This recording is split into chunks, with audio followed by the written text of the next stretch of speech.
વલસાડ જિલ્લાના દરિયા કિનારે એલર્ટ જાહેર કરાયું છે। દરિયામાં માછીમારી ન કરવા સૂચના અપાઈ છે। એટલે માછીમારી કરવા ગયેલા માછીમારો પાછા ફર્યા છે। તણાવની સ્થિતિના કારણે માછીમારોને પાછા બોલાવાયા છે। પરત આવેલા તમામ માછીમારોના પુરાવા અને તેમની બોટની ચકાસણી કરવામાં આવી। ચકાસણી બાદ માછીમારોને પ્રવેશ આપવામાં આવ્યો। જિલ્લા પોલીસની વલસાડના દરિયા કિનારા પર બાજ નજર।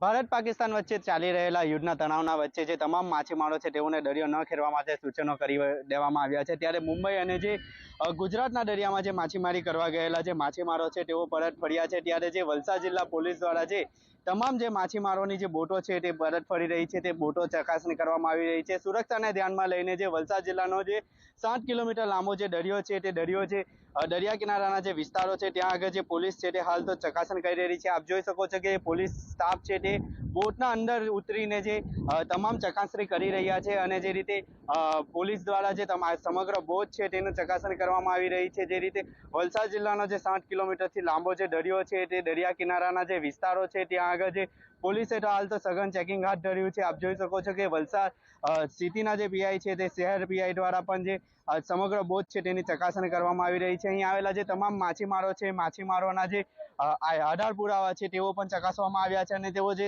માલ સામાન સાથે લાવ્યા છે તેની પણ ચકાસણી કરવામાં આવી રહી છે। જે રીતે વલસાડ જિલ્લાનો જે દરિયો કિનારો છે મુંબઈને અડીને આવેલો છે। મુંબઈ ટેરર એટેક વખતે જે માછીમારો છે તે આ દરિયામાંથી જ ગયા હતા, તેને લઈને જે સુરક્ષાને ધ્યાનમાં રાખીને જે પોલીસ વિભાગ છે તે પોલીસ વિભાગ સઘન ચેકિંગ કરી રહ્યું છે। આપ જોઈ શકો છો કે પોલીસ વિભાગ દ્વારા જે બોટના તમામ જે ખૂણાઓ છે, ખૂણાઓની ચકાસણી કરવામાં આવી રહી છે અને જે માછીમારો છે તેઓને પૂછપરછ કરવામાં આવી રહી છે।